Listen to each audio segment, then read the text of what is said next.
Olá, meu nome é Nelson Cavalcante e hoje nós vamos dar prosseguimento ao estudo de dinâmica para o 9º ano. Nós viemos falando de algumas forças mais comuns nos exercícios de física e hoje nós vamos falar de duas forças importantes. A primeira delas é a força de atrito. A força de atrito é uma força muito importante, ela é muito perceptível no dia a dia. Ao você tentar colocar um corpo em movimento, você sente uma resistência exatamente pela fricção da superfície desse corpo com a superfície sobre a qual ele está. Então você percebe que é mais fácil você conseguir mover um corpo quando ele está levantado do que arrastando algumas vezes, dependendo da massa desse corpo, dependendo da situação que você tiver. Mas da onde que vem essa força, essa fricção, essa rugosidade dos corpos? Eu trouxe aqui um exemplo onde eu tenho uma superfície e eu tenho um determinado corpo sobre ela. Isso pode ser qualquer superfície, superfície de um chão, superfície de uma mesa e um corpo qualquer, uma caixa. Dado esse corpo, por mais que nós percebamos a olho nu de que essa superfície seja bastante lisa, ela nunca realmente é completamente lisa. Ela sempre tem uma quantidade de rugosidades, tá? Imperfeições, tanto na superfície, no caso da mesa, como na superfície do objeto. E o choque entre essas rugosidades é o que acaba gerando exatamente essa força de atrito. É importante entender que essa força de atrito, que geralmente é usado essa notação aqui, FAT, tá? Essa força de atrito ela é sempre contrária ao movimento ou, isso é muito importante, a tendência do movimento. Não necessariamente ela aparece quando o corpo está deslizando sobre outra superfície, mas também quando ele está tendendo a deslizar sobre uma superfície, que é um segundo exemplo que eu trouxe aqui, quando, por exemplo, temos um bloco sobre uma superfície inclinada, uma caixa sobre uma ladeira, e ela não está deslizando sobre essa ladeira, ela não está deslizando sobre esse plano inclinado.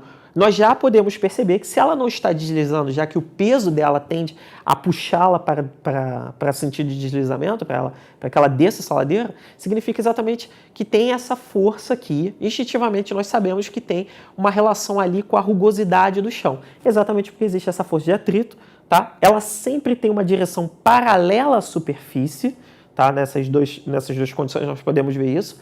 E o sentido dela é sempre contrário, ou ao movimento ou à tendência de movimento. E a gente vai ver como que a gente pode calcular ela. Bom, agora como é que nós podemos calcular o valor, a intensidade, o módulo dessa força de atrito? A força de atrito, de uma forma geral, você vai encontrar muitas vezes essa fórmula, ela é dada por μ vezes normal. Primeiramente, o que é esse μ? Esse μ é dado como um coeficiente de atrito, tá? Ele é uma grandeza adimensional, ou seja, ele não tem unidades, mas é uma grandeza que mede exatamente a rugosidade entre duas superfícies. Lembrando que essa grandeza ela vai variar não só de superfície para superfície, mas principalmente entre qual a superfície do objeto que está deslizando sobre essa superfície. Exemplo, você pode ter uma mesa de madeira e um bloco de ferro. Você pode ter uma mesa de madeira e um bloco de madeira. Isso vai ser um diferente μ. Se você tiver uma mesa de ferro com um bloco de ferro, também vai ser um μ diferente. Ou seja, ele não depende só da mesa, não depende só da superfície sobre qual o objeto está, mas ele também depende da superfície do objeto. E o mais importante é entendermos que nós vamos ter dois tipos de força de atrito diferentes. Nós vamos ter uma força de atrito cinética e nós vamos ter uma força de atrito estática, tá? Essa força de atrito cinética também é conhecida como força de atrito dinâmica. Ela é exatamente a força de atrito que existe quando o corpo já está em movimento. E ela vai ter um valor diferente das forças de atritos que vão ter quando o corpo estiver em repouso, tá?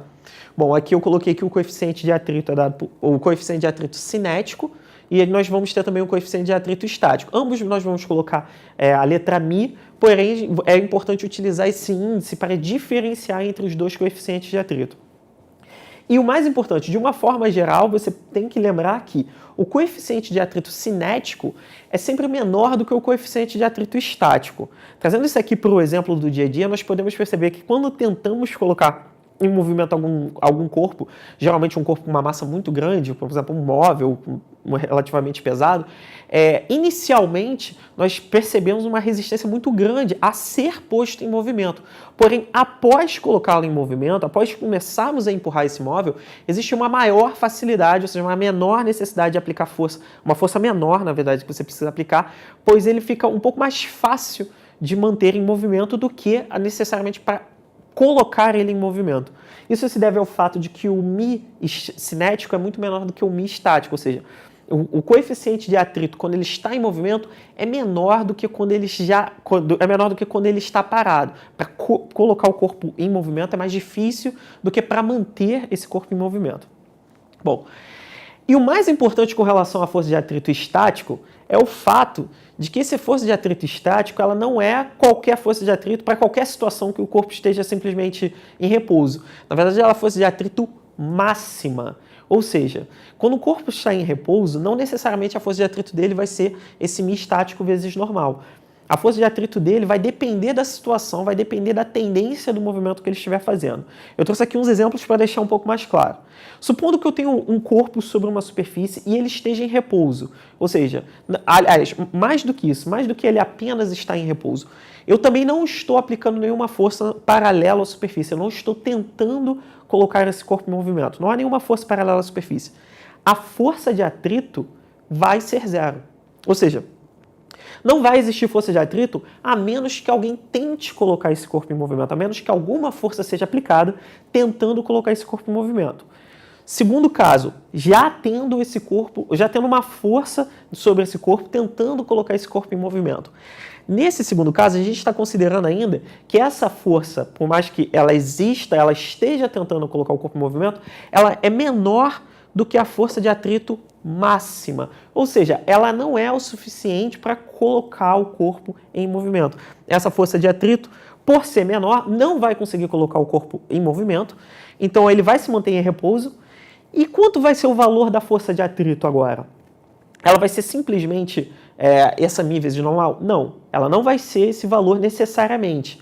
Ela vai ser exatamente igual à força que está sendo aplicada sobre ela. Ela simplesmente se equipara à força que está sendo posta sobre o corpo para tentar colocar o corpo em movimento. Se eu apliquei, um exemplo, 80 newtons e esse corpo não está em movimento, eu seguramente posso dizer que a força de atrito é 80 newtons se houver apenas essas duas forças. Ou seja, é importante entender que essa força de atrito ela vai variar. Se eu apliquei 1 newton, ela vai ser 1 newton. Se eu aplicar 15 newtons, ela vai ser 15 newtons. E assim subsequentemente até que eu chegue sobre essa força máxima.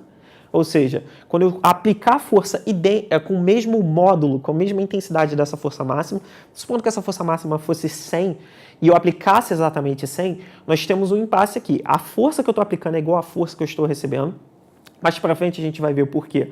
Mas eu ainda não vou ter força suficiente, eu ainda não vou conseguir colocar ele em movimento. Ele ainda vai ficar em repouso, só que ele vai ficar agora num regimento importante chamado iminência de movimento. Ou seja, ele ainda não está em movimento, porém ele está no limite do repouso dele. Mais um pouquinho de força e ele vai entrar em movimento. E esse é o próximo caso que nós vamos ver. Caso eu aplique uma força, dada essa condição dessa força ser maior do que a força de atrito máxima, a força de atrito estática, ele vai entrar em movimento. E qual vai ser o valor da força de atrito calculado? Nesse caso, eu saio desse regimento de repouso e eu entro no regimento cinético, ou seja, agora eu estou trabalhando com a ideia de que ele está em movimento. E aí não importa o quanto seja essa força de atrito estática. Se eu conseguir colocar ele em repouso, a força de atrito vai ser exatamente μ vezes normal, sendo que esse μ cinético vai ser a força de atrito cinético. E a partir daqui não vai importar o valor da força que eu aplique. Se ainda naquele exemplo de que a força de atrito máxima fosse 100, supondo que eu apliquei 120, a força de atrito cinética vai ser esse valor. Se eu aplicar 400 newtons, a força de atrito cinético vai ter esse mesmo valor. E assim subsequentemente, porque essa força de atrito cinético ela não vai variar independente da força que eu faço. E aí tem um caso mais importante ainda.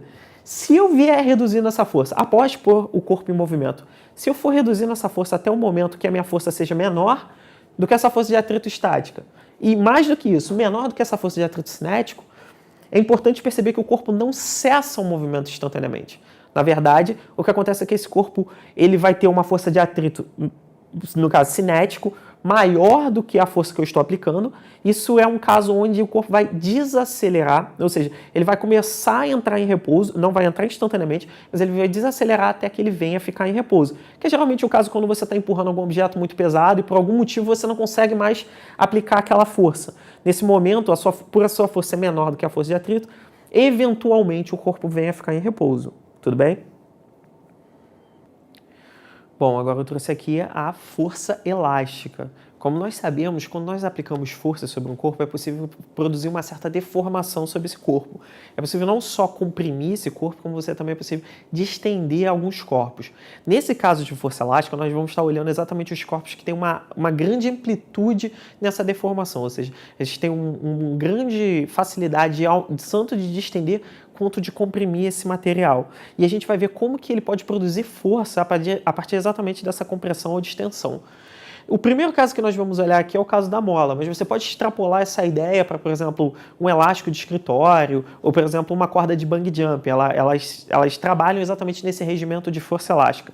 E como é que funciona esse regimento? À medida que você tenta mudar o comprimento desse material, ou seja, dado uma mola com um comprimento, com um corpo aqui preso sobre ela, se nós comprimirmos essa mola, nós vamos perceber que essa mola faz uma força contrária a essa compressão. Isso também acontece se nós fizermos uma distensão. Se nós distendermos essa mola, dada ela estar presa aqui numa base, ela vai tender a voltar, ela vai fazer uma força contrária a essa distensão, porque a mola sempre produz uma força contrária tanto à compressão quanto à distensão que foi feita sobre ela. Ela sempre tenta voltar ao tamanho original dela. E aqui entram duas coisas que vão importar exatamente para o valor dessa força elástica. A primeira coisa é o material da mola. Dependendo do material, alumínio, cobre, ou dependendo até da constituição, densidade dessa mola, de como ela foi feita, ela vai ter uma força diferente. Isso a gente vai ver como que vai ser dado no problema. Mas, principalmente, essa força varia linearmente com a distância. Isso quer dizer o quê? Se eu distendir um valor X, essa mola vai produzir uma determinada força elástica. Se eu distender um valor 2x, ou seja, o dobro dessa distância, se eu distender o dobro do que eu tinha distendido, a força vai ser exatamente o dobro. E isso vai se distendendo inicialmente indefinidamente. Porém, nós sabemos que na prática, todas as molas têm um ponto onde elas acabam ou cedendo, ou quebrando, ou mesmo não retornando ao ponto original. Ou seja, você deforma a mola por completamente. E esses casos onde a mola se deforma por completamente não vão ser estudados nessa primeira parte. A gente não vai estar analisando os casos onde a gente causa deformações permanentes. É apenas as forças que voltam ao estado original. E como que eu posso calcular esse valor da força elástica? A força elástica é dada pela lei de Hooke. Essa lei, ela diz que a força elástica é igual a K vezes X. Sendo X exatamente essa distensão em unidades de distância, e esse K é a constante elástica da mola, da corda de bungee jump, do elástico, enfim, dependendo do que for. Mas ela é uma constante elástica que cada material vai ter. E essa constante elástica, ela é exatamente que vai estar levando todos os valores com relação ao tipo de material, ao formato da mola, à densidade da mola.